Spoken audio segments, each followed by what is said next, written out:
That's my favourite prehistoric animal, which is why I went, I got to own that skull. So I got me one of them skulls. Discovering the stories of the past and connecting them to the present is at the centre of Phil's philosophy. A world-renowned historian and dinosaur expert who's found home in Rockhampton. Here's the saber-toothed tiger tooth. Wow. And everyone can have a hold. Now, when you're holding it, I think as a species, we are natural storytellers. So if you can be a good storyteller, you can get a lot of information across, and people will generally retain a lot of that information because they love stories. I'm Phil, and this is my library. Now, are there any dinosaurs alive today? Yes. Yes, there are. What animal alive today might be a dinosaur? A turtle. A turtle. That's a very good guess. Anybody else? Bizarrely, when you become a museum educator, you are a storyteller, and I kind of gravitated towards that job around 2000, and I've been doing that ever since. I've been travelling the world, telling stories, and it's just so much fun. Now, what sort of tongue does a snake have? A slit tongue. Yeah, a very thin forked tongue. Well, in prehistoric times, they were related to a thing called a mosasaur. And these stories have taken Phil far and wide, which is also how you describe his extensive resume. So in Canberra, I've worked at the Australian War Memorial, the National Film and Sound Archives, Australian National Botanical Gardens, Questacon, and I managed the National Dinosaur Museum for about 20 years. And then overseas, I worked at the London Natural History Museum, the Smithsonian in DC, the Chicago Field Museum. So yeah, I've kind of been travelling the world, having lots of fun, doing something that I absolutely adore to do.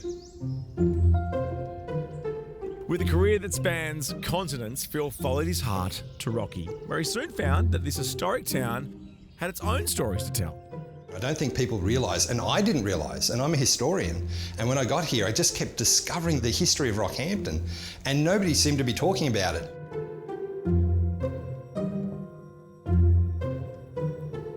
Welcome to Time Safari's Walking Tours. My name's Phil. Let's hit the road. Follow me.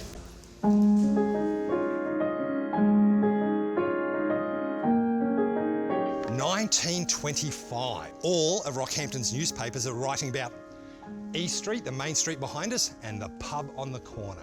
I think they take away, some fantastic stories, really enjoy themselves, but also start to learn the amazing history of Rockhampton. Why don't you follow me down this really dark alleyway over here? I love my job that I get to say that. So it's just this wealth of information to discover, and I just keep finding something else that I'm like, that cannot possibly be true. It's absolutely true. Let's get off this street, let's go into town. And he was writing about Quay Street that we're on right now. Remember, for a long time, it was a working port. And a lot of these vessels, they're coming from the overseas. And the ghost of that sailor showed up year after year after year. I think on my deathbed, I'll be going, and let me just tell you one more thing. Then we had serious crocodile problems because they all flood into the river and they all start fighting with each other to try and work out the next king of the river.